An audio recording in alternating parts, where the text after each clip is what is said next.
Hello student, मैं doctor Dinesh Joshi एक बार फिर से मेरे YouTube channel doctor Dinesh Joshi maths academy में आपका स्वागत करता हूं। हाँ तो स्टूडेंट, आज हम लोग वही जो अपना टॉपिक चल रहा था बेटा क्रेमर्स रूल, उसी को आगे हम लोग कंटिन्यूस करेंगे और इसको आगे हम करेंगे। ठीक बेटा, आज भी मैंने दो क्रेमर नियम के कुछ क्वेश्चन लिए हैं, तो ध्यान देना इधर। मैंने फर्स्ट क्वेश्चन, आपका क्वेश्चन क्या कह रहा है, फोर्थ, क्रेमर नियम का प्रयोग कर प्रूव करो कि ये दोनों जो आपके इक्वेशन दे रखी है, सिस्टम ऑफ इक्वेशन दे रखा है, ये दोनों आपके इनकंसिस्टेंट है, असंगत है। यानी ये कह रहा है क्रेमर नियम से प्रूव करो कि ये और ये दोनों सिस्टम आपके इनकंसिस्टेंट है, मतलब असंगत हैं। तो ध्यान देना बेटा, मैं पहला क्वेश्चन ले रहा हूं, 2x minus y is equal to 5, 4x minus 2y is equal to 7। तो ध्यान देना बेटा, हम लोग इसको प्रूव कर रहे हैं कि कोई भी सिस्टम असंगत होता है या नहीं होता है, इसके लिए ध्यान देना। अब ध्यान देना, इधर साइड में थोड़ा देखना, कोई भी सिस्टम आपका इनकंसिस्टेंट असंगत कब होता है, जब डेल्टा 0 हो और डेल्टा 1, डेल्टा 2 और delta 3 is not equal to 0 हो। तो कोई भी सिस्टम आपका इनकंसिस्टेंट, हाँ बेटा, तो ये आपका सिस्टम ऑफ लीनियर इक्वेशन दे रहा है, ये कह रहा है प्रूव करो कि ये असंगत है। कोई भी सिस्टम असंगत कब होता है, जब डेल्टा 0 हो और डेल्टा 1, डेल्टा 2 और डेल्टा 3 क्या हो, नॉट इक्वल टू 0। और हम जानते हैं अगर डेल्टा भी 0 होता है, डेल्टा 1 भी 0 हो, डेल्टा 2 भी 0 हो, डेल्टा 3 भी 0 हो, तो उस सिस्टम के क्या होता है, इनफाइनाइट सॉल्यूशन होते हैं। इसमें तो क्या होता है, असंगत होता है, इनकंसिस्टेंट होता है, इनकंसिस्टेंट। इसमें क्या होता है, इनफाइनाइट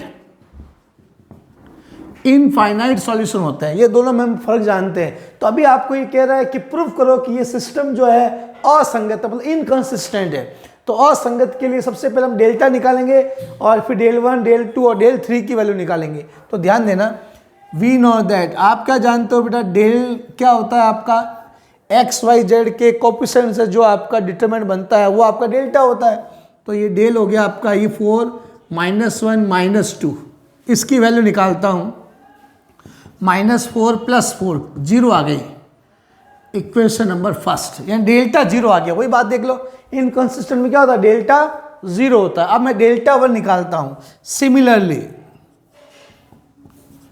सिमिलरली हम लोग डेल्टा 1 निकाल रहे हैं। डेल्टा 1 कैसे निकालते हैं हम लोग, इस x की जगह, इस C1 की जगह ये D1 D2 आ जाता है, 5 7 और -1 -2, इसकी वैल्यू भी निकाल रहे हैं बेटा, -10 इसका, इससे माइनस का तो +7, यानी डेल्टा 1 की वैल्यू आ गई -3, it is not equal to 0, equation number 2 आ गई। अब मैं डेल्टा 2 निकाल रहा हूँ। सिमिलरली डेल्टा 2, वो कैसे निकालते हैं डेल्टा 2, इस C2 की जगह D1 D2 आ जाएगा, तो C1 तो एज इट इज रहेगा, C2 इस कॉलम की जगह ये आ जाएगा 5 और 7, तो इसकी वैल्यू 14 -20 यानी -6, it is not equal to 0, equation number 3 आ गई। अब आप देख सकते हो बेटा, सिंस हियर यहाँ आप क्या देख रहे हो कि डेल्टा 0 है, इज 0 है, क्लियर, और delta 1 is not equal to 0 है, और डेल्टा 2 भी नॉट इक्वल टू 0 है। यानी किसी सिस्टम ऑफ लीनियर इक्वेशन के अंदर डेल्टा 0 होता है, डेल्टा 1 और डेल्टा 2 नॉट इक्वल टू 0 होता है, इसका मतलब वो सिस्टम क्या होता है, इनकंसिस्टेंट होता है, असंगत होता है। So we have to prove that the given system of linear equations are inconsistent यानी असंगत। यानी आपने क्या प्रूव कर दिया कि दिया गया जो समीकरण निकाय है वो एक असंगत निकाय होगा। यही आपको प्रूव करना था। क्वेश्चन आपसे ही कह रहा था कि क्रेमर नियम का प्रयोग कर सिद्ध करो कि यह निकाय असंगत है। तो आपने क्या प्रूव कर दिया कि असंगत हो गया, क्योंकि डेल्टा 0 आया, डेल्टा 1 डेल्टा 2 क्या है, नॉट इक्वल टू 0, इसका मतलब सिस्टम क्या है, असंगत होगा। तो इसको नोट कर लें। फिर हम लोग इसके बाद नेक्स्ट क्वेश्चन ले रहे हैं, इसका सेकंड पार्ट लेंगे, इसको आप नोट करें बेटा जल्दी से। अब हम लोग इसका सेकंड पार्ट लेते हैं, ध्यान देना इधर।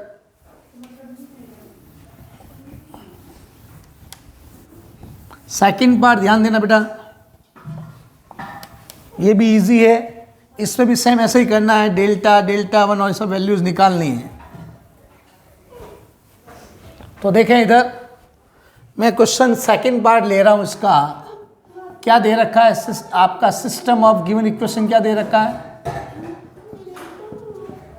x + 2y + 3z = 2, 3x + 4y 5z = 3, 3x plus, अब देखो यहां से हम लोग डेल्टा, आपको ये भी प्रूव, आपको क्या प्रूव करना है, ये सिस्टम भी क्या है, एक असंगत निकाय है, तो इसके लिए हम लोग डेल्टा निकाल रहे हैं।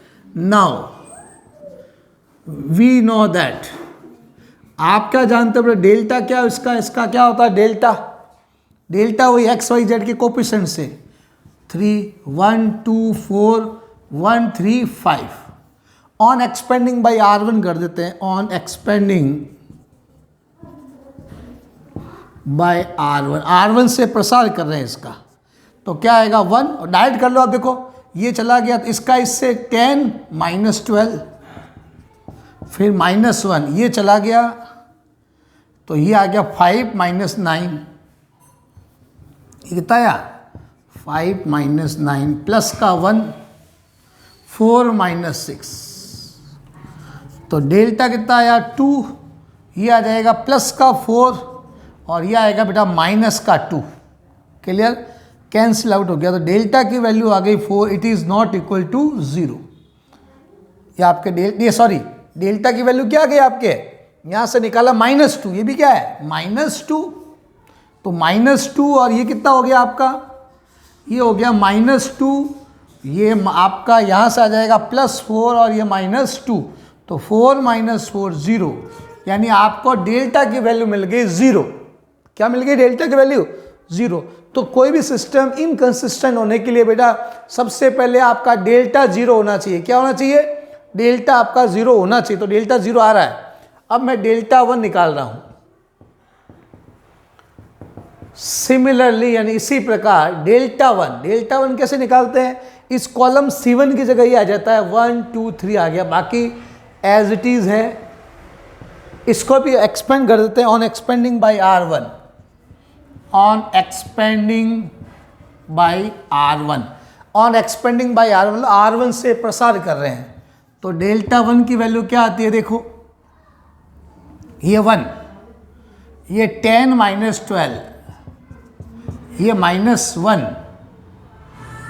10 - 9 +1 8 - 6, डेल्टा 1 ये कितना आया -2 -1 और यहाँ से कितना आएगा प्लस का 2, तो ये 2 से 2 कैंसिल, डेल्टा 1 की वैल्यू -1 आ गई, it is not equal to 0।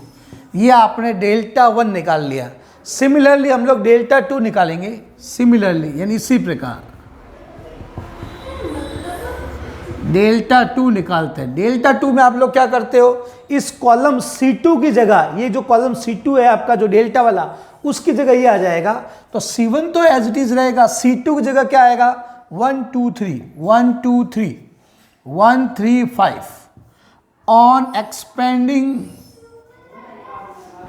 Bye R1 से एक्सपेंड कर देते हैं इसको, तो इसकी वैल्यू क्या आती है देखो, 10 - 9 -1, ये चला गया 5 - 9 5 - 9 +1, ये आ गया 3 - 6।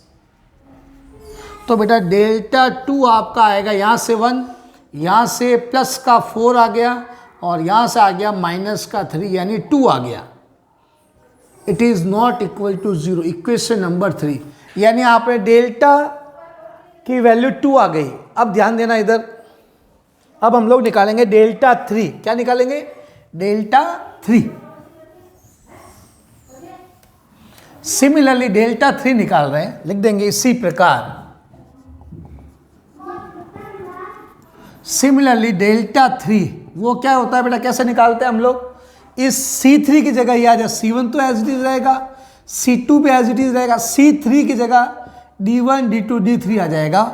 On expanding